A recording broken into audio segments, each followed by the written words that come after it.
he subido también ese video, seguramente. La primera parte hemos visto 4 volúmenes pulmonares, 4 capacidades pulmonares. Entonces, rápidamente, los volúmenes pulmonares era el volumen corriente, 500 mililitros. Segundo, el volumen de reserva inspiratoria, que era 3.000 mililitros. Teníamos tercero, el volumen de reserva expiratoria, que era de 1.100 mililitros. Y el volumen residual, 1.200 mililitros. ¿No es verdad? Muy bien, y las capacidades teníamos la capacidad vital total, después la capacidad pulmonar, la capacidad residual, y teníamos para que ustedes se recuerden bien, con sus nombres, las capacidades, las vamos a ver eso un ratito.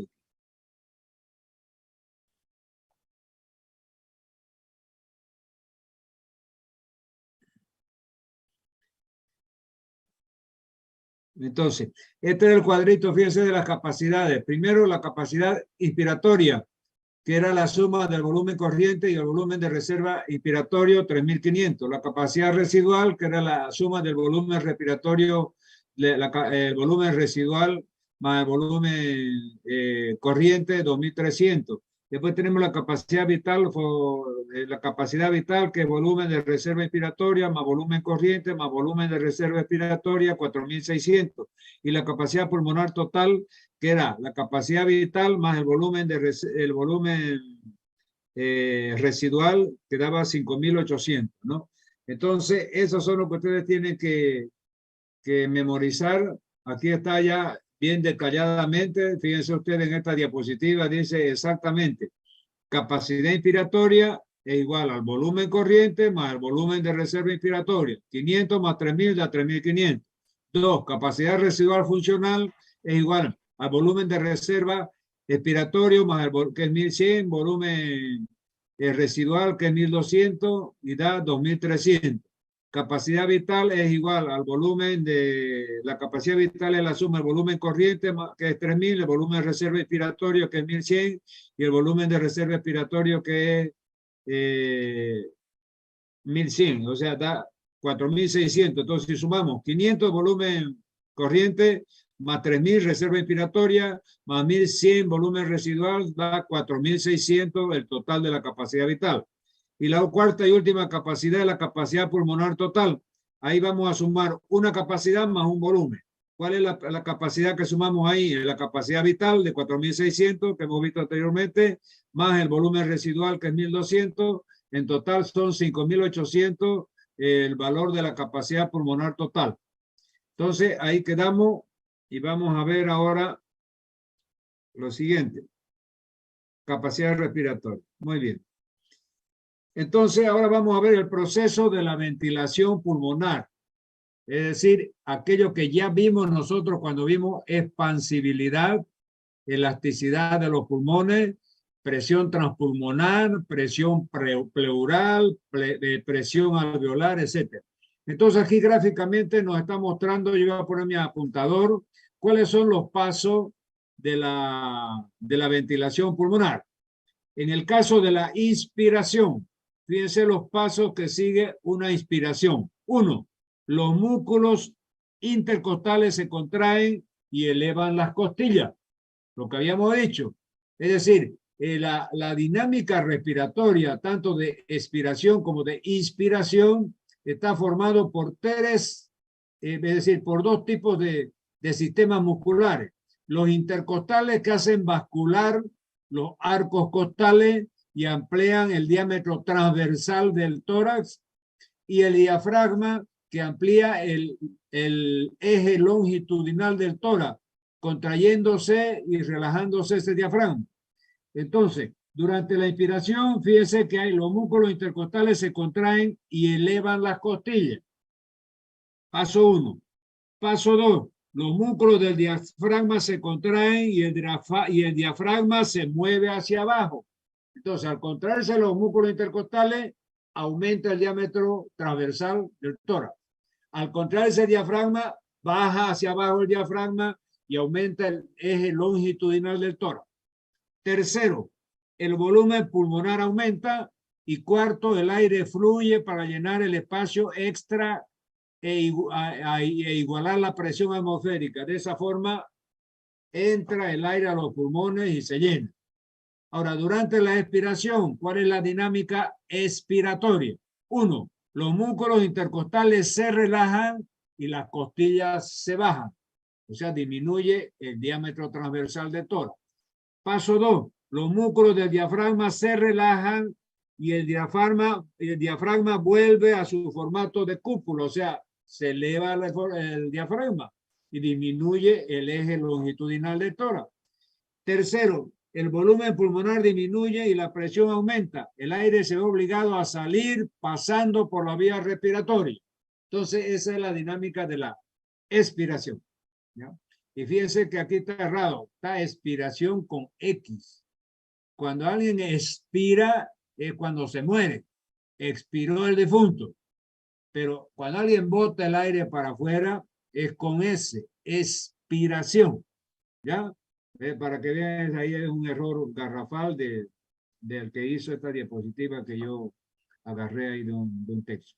Bueno, muy bien, entonces vamos a la siguiente. Inhalación y exhalación. Entonces, nuevamente la dinámica respiratoria al meter aire y al expulsar el aire. Entonces, vamos a ver la inhalación, el momento cuando el aire entra a los pulmones. Entonces, fíjense que nuevamente acá tiene alguna cosa. Dice, el diafragma se contrae, abajo, ¿no? Síganme mi apuntador. El diafragma se contrae, el pecho se expande y el aire entra. Nuevamente estamos repitiendo. Ahora en forma ya esquemática y colorida. La exhalación, es decir, la expulsión del aire para afuera, que sería la expiración con S. El diafragma se relaja, el pecho se contrae y el aire sale, ¿ya? Entonces ahí está esquemáticamente bien marcada esos dos tiempos de la respiración, que es la inspiración y cuál es la expiración.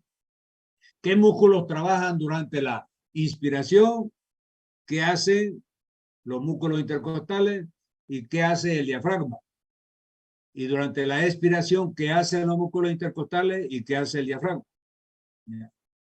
Sigamos. Vamos a ver ahora entonces unos conceptos ahora técnicos de neumología. ¿Qué es el volumen minuto respiratorio? Fíjense que también hay volumen minuto cardíaco. Y este volumen minuto respiratorio, es decir, es la cantidad de aire que entra al sistema respiratorio durante un minuto. Y esa fórmula está dada por la frecuencia respiratoria multiplicada por el volumen corriente.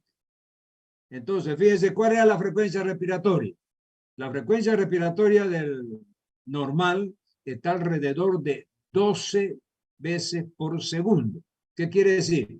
Nosotros si controlamos la frecuencia respiratoria, estaríamos respirando 12 veces por minuto. Entonces, si multiplicamos esa frecuencia respiratoria de 12 por el volumen corriente, que ya sabemos que es de 500, entonces 12 por 5, 60.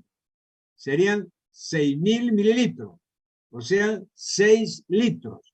Eso sería la cantidad de aire que entra al pulmón, es decir, a las vías respiratorias, para ser exacto, en un minuto. Entonces, pero ese volumen minuto respiratorio puede ser engañoso. ¿Por qué? Porque de esos 6 litros que entran por minuto, es decir, no son los 6 litros que entran al pulmón y van a producir el intercambio alvéolo capilar en los tabiques interalveolares. ¿Y por qué?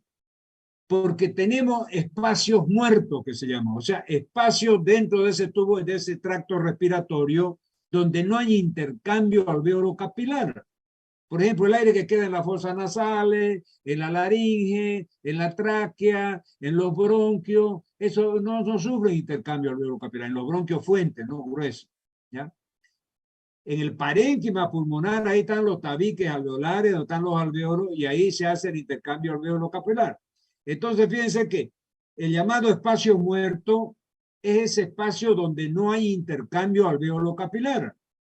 Y ese volumen de aire que está ocupando ese espacio muerto, hay que restarle a esos 6 litros que entran por minuto al tracto respiratorio. Entonces vamos a ver, espacio muerto. Es el espacio de la vía respiratoria en la que no hay intercambio gaseoso, como ser fosas nasales, faringe y tráquea, ¿ya? Y parte de los bronquios gruesos. Entonces es el espacio meso. Tasa de ventilación alveolar. Entonces es más exacto manejar esta otra fórmula, que es la tasa de ventilación alveolar, porque es más exacta. ¿Y cuál es la fórmula de esta tasa de ventilación alveolar?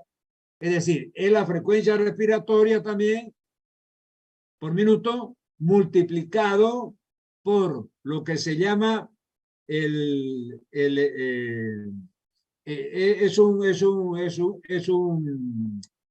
un coeficiente donde ya se le ha extraído el aire que está en el espacio muerto. Ya se ha hecho un cálculo, los investigadores han hecho un cálculo que de los 500 mililitros, que el volumen corriente, es decir, que inspiramos y expiramos cada vez que respiramos, son 500 mililitros. De esos 500 mililitros que entran y salen cada vez con cada respiración en el tracto respiratorio, hay que restarle por lo menos 150 mililitros que se quedan en el espacio muerto. Entonces, esos 150 mililitros, si le restamos a 500, nos va a quedar 350 mililitros de aire que realmente sufren ese intercambio alveolo capilar a nivel de los tabiques interalveolares. Por eso es que la fórmula, fíjense, la vamos a ver de la siguiente manera. La tasa de ventilación alveolar es igual a la frecuencia respiratoria, que era 12, multiplicada por la cantidad de aire nuevo que entre los alvéolos en cada respiración. Pero ahí hay que restarle el espacio muerto. Entonces la fórmula queda, es decir, la tasa de ventilación alveolar va a ser igual a V mayúscula, V chica mayúscula, igual, o sea, ventilación alveolar quiere ser V chica mayúscula más A chiquitita quiere decir ventilación alveolar. Es igual a frecuencia respiratoria multiplicada por el volumen corriente menos el volumen del espacio muerto. El volumen corriente está como B mayúscula pequeña y C minúscula en amarillo, menos el volumen del espacio muerto que está en un color medio púrpura en esa fórmula. Entonces, si decimos que BC es igual al volumen corriente y BD el volumen del espacio muerto. Entonces, fíjense ustedes, si multiplicamos 12 veces, que es la frecuencia cardíaca, por 350 mililitros, ahí realmente tenemos la cantidad exacta de del aire que se intercambia a nivel de los tabiques alveolares. Muy bien. Transporte de oxígeno en la sangre. En condiciones normales, cerca del 97% del oxígeno conducido de los pulmones a los tejidos se transporta en combinación química con la hemoglobina en los eritrocitos. El 3% restante circula disuelto en el agua del plasma y de la célula. Entonces, fíjense ustedes cómo es de importante, es decir, en el eritrocito de la sangre viaja la molécula de oxígeno unido a la hemoglobina. El 97% se transporta de esa forma y solamente el 3% lo hace en la parte líquida de la sangre, que es el suero, ¿ya? Y eso va a ir a nutrir las células del cuerpo. Entonces ustedes ven el esquema ahí, entra el oxígeno y sale el anhídrido carbónico, entra el oxígeno y sale el anhídrido carbónico. Entonces este es un cuadrito también que he elaborado aquí, donde fíjense ustedes, aquí tenemos el CO2 y el oxígeno. Voy a poner mi apuntador para que ustedes me sigan.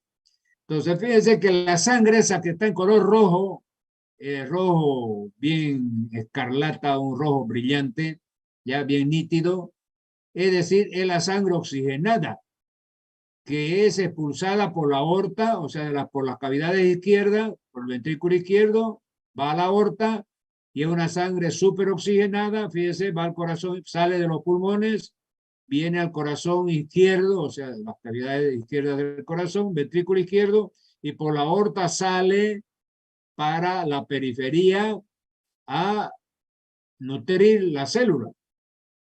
Y después esa célula nutre, utilizan esa energía del oxígeno y van a desechar este CO2, que es el anhídrido carbónico que se produce al metabolismo celular, y ese CO2 es vertido al torrente circulatorio ya venoso, recogido por el sistema venoso, fíjense, va al corazón derecho, o sea, aurícula derecha, ventrículo perdón, aurícula derecha, ventrículo derecho, y después se expulsa y por las arterias y venas pulmonares van al pulmón a oxigenarse nuevamente. ¿Ya? Entonces, eso es anatomía pura y no vamos a insistir. Sigamos. Combinación reversible del oxígeno con la hemoglobina. Entonces, habíamos dicho de que en el sistema del funcionamiento del cuerpo humano hay sistemas buffer, sistema tampón o sistemas amortiguadores. Los tres términos son sinónimos. Usted puede decir sistema buffer en inglés, sistema tampón en español o sistema amortiguador en español. ¿Qué quiere decir? Es la capacidad que tiene el organismo de mantener constante su medio interno. Ya vimos nosotros que la homeostasis se la definía como la capacidad que tiene el organismo de mantener constante su medio interno. Entonces, estos sistemas buffer, sistemas tampón, sistemas amortiguadores, funcionan en ese sentido. Y uno de los sistemas buffer que tenemos en el organismo, además del sistema respiratorio, o sea, los pulmones, además del pH que utiliza cuando ya veamos nosotros riñón, el equilibrio ácido básico, etcétera, también existe el sistema tampón de la hemoglobina. ¿Y dónde está localizado en ese sistema circulatorio este sistema tampón? Dice, cuando la PO2, o sea, presión de oxígeno, es elevada, como los capilares pulmonares, el oxígeno se une a la hemoglobina. Pero cuando la PO2 es baja, como el caso de los capilares tisulares, o sea, en la periferia del cuerpo, el oxígeno se libera de la hemoglobina. Esto constituye la base de casi todo el transporte de oxígeno de los pulmones a los tejidos. Entonces nos da una curva aquí, donde fíjense que del corazón izquierdo, o sea, cuando salen de los pulmones la sangre bien oxigenada y llega al ventrículo izquierdo para salir por la aorta, es decir, ya hemos visto nosotros en sangre que salía con una PO2 de 95 milímetros de mercurio, una saturación del 97%, y al llegar a la parte periférica, esa saturación ya bajaba y hasta el 40 milímetros de mercurio, y ahí recién se liberaba el oxígeno. Por eso es que la capacidad que tienen los tejidos tisulares de no subir su PO2 por encima de 40 milímetros de mercurio es lo que les asegura que el sistema circulatorio le libere el oxígeno. Si el sistema circulatorio, pasando por un tejido, la PO2 está por encima de 40 milímetros de mercurio, el sistema circulatorio arterial no le libera la sangre con ese oxígeno. Entonces, esa capacidad que tiene el sistema circulatorio de liberar el oxígeno en la hemoglobina, o sea, de la sangre, que está en la hemoglobina de la sangre, tiene que tener como fundamento esencial de que esa parte del tejido tisular tenga una PO2 menor a 40 milímetros de mercurio. Entonces, esa es la base de la combinación reversible del oxígeno con la hemoglobina y es el sistema buffer, tampón o amortiguador de la sangre. Sigamos, ventilación mecánica. Objetivos de la ventilación artificial. Dice, conservar la ventilación alveolar para cubrir las necesidades metabólicas del enfermo, evitar el deterioro mecánico de los pulmones al aportar el volumen necesario para mantener las características elásticas de los pulmones. ¿Qué quiere decir? Cuando un paciente está con COVID grave, no puede respirar, está desaturando la oxigenación, entonces se lo interna en terapia intensiva, se lo intuba y se le hace ventilación mecánica. Entonces aquí nos está explicando los objetivos de esa ventilación artificial o mecánica. Conservar la ventilación alveolar para cubrir las necesidades metabólicas del enfermo. evitar el deterioro metabólico de los pulmones al aportar el volumen necesario para mantener las características elásticas de los pulmones. Muy bien, curva de disociación de la oxihemoglobina. Entonces, esto aquí también va relacionado con el sistema buffer o tampón. Dice, demuestra un aumento progresivo del porcentaje de la hemoglobina con oxígeno unido a medida que aumenta la PO2 sanguínea, lo que se denomina porcentaje de saturación de la sangre. La sangre que abandona los pulmones, todas esas cifras se lo he dado hace 2 minutos, tienen que saberla bien. La sangre que abandona los pulmones y accede a la arteria sistémica tiene habitualmente PO2 de 95 milímetros de mercurio y su saturación es de 97% aproximadamente. La sangre venosa normal que regresa de los tejidos periféricos, su PO2 de 40 milímetros de mercurio y su saturación es de 75% aproximadamente. Entonces, esos valores son los que facilitan el sistema buffer o sistema tampón de la hemoglobina. Efecto amortiguador de la hemoglobina, nuevamente. La hemoglobina de la sangre es la principal responsable de estabilizar la presión de oxígeno en los tejidos. En condiciones basales, los tejidos requieren 5 mililitros de oxígeno por cada 100 mililitros de sangre. Para que se libere esa cantidad de oxígeno, la PO2 deberá descender a unos 40 milímetros de mercurio. Por lo tanto, en rojo, la PO2 tisular normal no asciende por encima de este nivel, 40 milímetros de mercurio.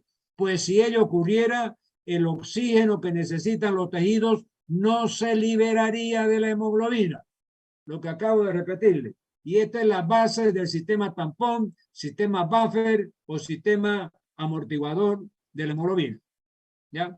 Transporte del CO2 en la sangre. Entonces, ¿cómo se transporta el CO2 en la sangre? Se transporta de 3 formas. Ya vamos a ver. Entonces, aquí, rápidamente, tenemos aquí una célula en forma hexagonal de color azul que produce en su metabolismo esta sustancia que es el CO2, anhídrido carbónico. Entonces, este CO2 del compartimiento, fíjense que aquí tenemos 3 compartimientos.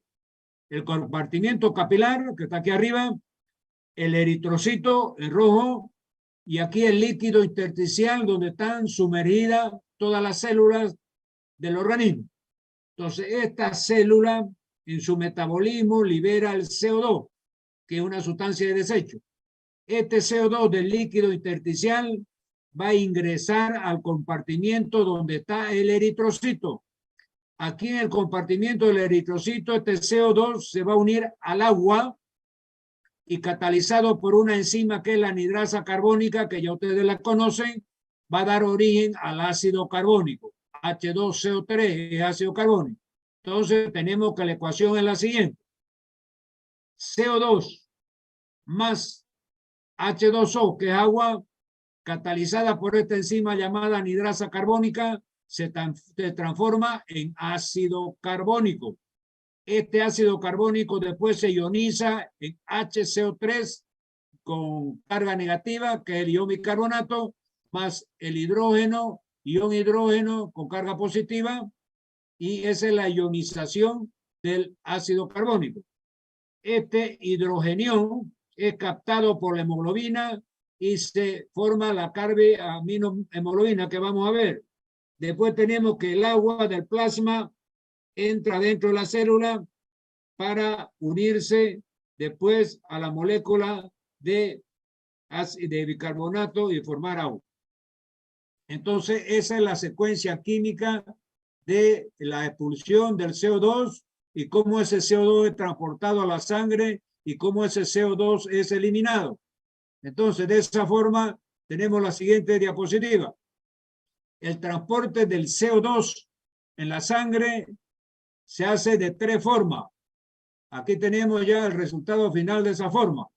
El CO2 disuelto en el plasma, 7%. El CO2 unido a la hemoglobina en forma de carbaminohemoglobina, 23%.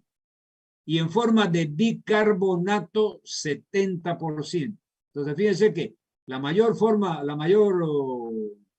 cantidad de bicarbonato que se transporta en la sangre es en forma de CO2, anhídrido carbónico en la sangre, es en forma de bicarbonato. O sea, en el plasma, en el suelo, como bicarbonato, 70%. unido a la hemoglobina, que es la carbaminohemoglobina, 23%, y disuelto en la sangre nomás como CO2, 7%. Entonces, esos son los porcentajes del transporte del CO2 en la sangre. Muy bien, vamos a... No aparece mi apuntador aquí. Ahora sí. Creo que con esto concluimos, ¿no? Ok, entonces, esto es lo que tienen que saber ustedes de la parte de respiratorio, fisiología de la respiración 2.